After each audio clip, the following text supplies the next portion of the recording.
पहला तो क्वेश्चन ये है जैसे कि गुरुजी हमारे साथ कोई कुछ गलत करता है, जैसे हमने पिछले जन्म में किसी का साथ कुछ किया है गलत, ठीक है, तो इस जन्म में हमें किसी ना किसी के थ्रू वो चीज़ हमें मिलेगी। तो क्या जिसने हमारे साथ इस जन्म में वो करा क्या उसे पाप मिलेगा? तो फिर उसे क्यों मिलेगा? वो तो हमारे पाप थे ना, पहले से सब कुछ निश्चित है हमारे साथ क्या होना है आगे। तो फिर ये स्टोन वगैरह पहने जाते हैं, इनसे क्या लाभ होता है हमें? Hello friends, welcome back to another video. दोस्तों, आज की वीडियो के अंदर एक लड़की ने पंडित से बड़ा ही अजीब व गरीब, बल्कि कहें तो मुश्किल सवाल किया है। और इस तरह के सवाल शायद आपके भी जहन में कभी कई दफा आए हों कि किस्मत और तकदीर के जब सब कुछ लिखा हुआ है, जब सब कुछ होना है, ये चीज हमारे नसीब में है, ये चीज नहीं है, या ये चीज चली जाएगी, तो फिर हम ये चैन अंगूठियां ये क्यों पहनते हैं? इसका क्या मकसद है? तो ये अपने आप में एक सवाल तो बनता ही है। और पंडित ने इसको क्या जवाब दिया ये तो देखेंगे। और फिर डॉक्टर जाकिर नाइक साहब ने इन सारी चीजों को बड़े अच्छे तरीके से एक्सप्लेन किया है। मैं चाहूंगा आज की वीडियो आप एंड तक जरूर देखिए ताकि आपको हकीकत का पता चले। सो बिना किसी देरी के आज की वीडियो शुरू करते हैं। गुरुजी मेरे आपसे 2-3 क्वेश्चन है। पहला तो क्वेश्चन ये है जैसे कि गुरुजी हमारे साथ कोई कुछ गलत करता है, जैसे हमने पिछले जन्म में किसी का साथ कुछ किया है गलत, ठीक है, तो इस जन्म में हमें किसी ना किसी के थ्रू वो चीज़ हमें मिलेगी। तो क्या जिसने हमारे साथ इस जन्म में वो करा क्या उसे पाप मिलेगा?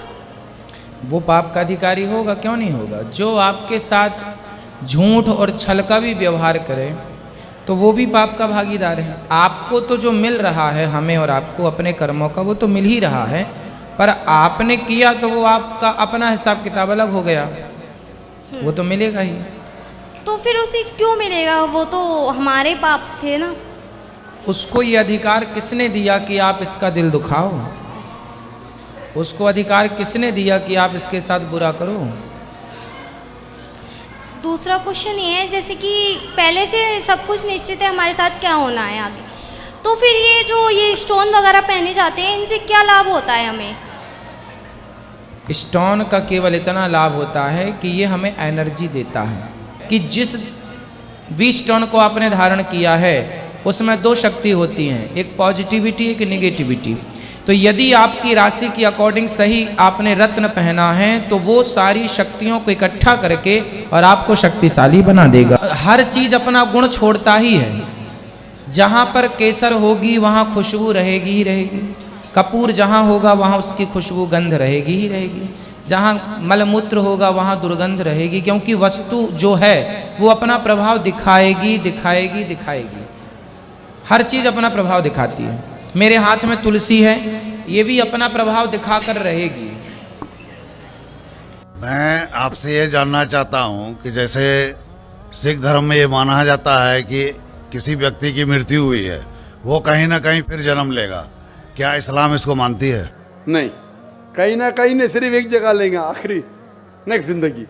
और यही सही मानों में वेद में लिखा है, पुनर्जन्म नेक्स्ट जिंदगी। कहीं ना कहीं यहाँ पैदा हुआ, अमेरिका में करेंगे, बिल्कुल किधर भी वेद में नहीं लिखा है, वेद में कहीं नहीं लिखा है। ये पंडितों ने अपनी तरफ से पेश किया है। पुनर्जन्म जो कुरान में है और वेद में है, उसके मानी नेक्स्ट लाइफ ये हम मानते हैं, लेकिन कहीं ना कहीं यहाँ लेंगे नहीं, एक ही जगह आखिरत में। और क्योंकि साइंटिफिकली ये लोग जो कहते संस्कारा, क्या आप अच्छे काम करेंगे तो आप स्वर्ग में जाएंगे, अच्छे काम करेंगे तो अगले जन्म में आप इंसान बनेंगे, बराबर कि नहीं? स्वर्ग में जाएंगे तो स्वर्ग में जाएंगे तो आने की जरूरत क्या? फिर स्वर्ग में रहना अच्छा ना, धरती पे क्यों आएंगे? फिर कुछ मतलब में स्वर्ग में जाके फिर वापस आते। अगर स्वर्ग में जाके इनाम मिल गया तो यहाँ वापस क्या आते? अगर नर्क में गए तो वापस यहाँ जिंदगी में आके फायदा क्या? अगर आपको सजा मिल गई तो यहाँ फिर आप आके क्यों कुत्ता बिल्ली बनते? अगर आप देखेंगे आज दुनिया में क्राइम बढ़ रहा है क्या घट रहा है? बढ़ रहा है। बढ़ रहा है, आप मानते ना? मैं भी मानता हूँ। ये जो फिलॉसफी संस्कारा की, अगर बुरे काम करेगा इंसान तो अगले इसमें वो बनेगा लेस, अच्छे काम करेगा तो बनेगा इंसान। क्राइम जब बढ़ रही है, इंसान की तादाद बढ़ रही है क्या घट रही है? मेरे समझ से तो घटनी चाहिए, लेकिन नहीं घट रही है। उसका मतलब लॉजिक गलत है ना आपकी? जी हाँ, बराबर। तो ये लॉजिक है ना, आप मान गए तो कबूल करो। अभी जो पुनर्जन्म है वेद में, सिखिज्म में, इस्लाम में यकसा है। क्या अगले बार जिएंगे, एक बार मरेंगे, अगली बार आपका हिसाब किताब होगा, डे ऑफ जजमेंट। और फिर आप हिसाब किताब के हिसाब से जैसे आपने अमाल किए, जैसे आपने कर्म किए इस दुनिया में, उस तरीके से आप स्वर्ग या नरक में जाएंगे। Hope the answer the question. Sanatan की मानी क्या है? पूरा सनातन धर्म। सनातन मतलब एक ही खुदा में मानना। सनातन धर्म जैसे मैंने कल भी कहा, स्वामी दयानंद सरस्वती ने शुरू किया था। और सनातन धर्म मतलब वो कहते हैं कि अगर आपको जानना है कि ईश्वर क्या है और धर्म क्या है, तो सबसे ऊंची किताब वेद के ऊपर अमल करना चाहिए। तो इनने वेद की तहकीक करने के बाद यह साबित किया कि ईश्वर का डेफिनेशन क्या है वेद और उपनिषद के जरिए। और जैसे मैंने कल भी कहा और परसों भी कहा कि जब आप पढ़ते छंदोग्य उपनिषद चैप्टर नंबर 6 सेक्शन नंबर 2 श्लोक नंबर 1, एकम एविदित्यम, खुदा एक ही है, भगवान एक है, दूसरा नहीं है। लिखा है श्वेताश्वेतर उपनिषद में चैप्टर नंबर 6 श्लोक नंबर 9, ना चस्य कसिज जनिता न चदीपा। उस ईश्वर, उस भगवान का कोई रब नहीं, कोई वालदेन नहीं। लिखा है श्वेताश्वेतर उपनिषद में चैप्टर नंबर 4 श्लोक नंबर 19, न तस्य प्रतिमा अस्ति, उस ईश्वर की कोई प्रतिमा नहीं। प्रतिमा एक संस्कृत लफ्ज है जिसके मानी है अक्स, picture, photograph, painting, idol, sculpture, statue. उस ईश्वर, उस भगवान की कोई प्रतिमा नहीं, कोई अक्स नहीं, कोई पिक्चर नहीं, कोई पेंटिंग नहीं, कोई फोटोग्राफ नहीं, कोई स्टैच्यू नहीं, कोई आइडल नहीं।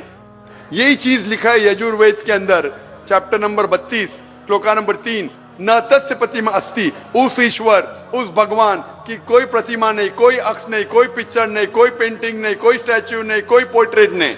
और जो ब्रह्मा सूत्र हिंदुइज्म का, एकम ब्राह्म द्वितीया नास्ते नैना नास्ते किंचन, भगवान एक ही है, दूसरा नहीं है, नहीं है, नहीं है, जरा भी नहीं है। तो अगर आप ये जान ले कि भगवान एक है, उसका अक्स नहीं है और सिर्फ उसी की इबादत करना चाहिए, ये मेन ऑब्जेक्टिव है सनातन धर्म का। तो आप समझ चुके सनातन धर्म क्या है भाई साहब? फिलहाल कुछ बोलना चाहेंगे? हाँ बोलिए भाई साहब। सनातन धर्म एक सनातन धर्म नहीं होता जो मानव जन्म में, मानव रूप में इस धरती पे आता है, वो सनातन होता है। और सनातन का कोई धर्म नहीं होता। भगवान एक होते हैं, उसकी शाखाएं होते, जैसे एक वृक्ष पे उसके टहनियां होती है, उसके पत्ते होते हैं, उनमें फल होते हैं, उसी तरह धर्म में भी सनातन, हर व्यक्ति इस धरती पे जो भी जन्म लिया है वो सनातन है।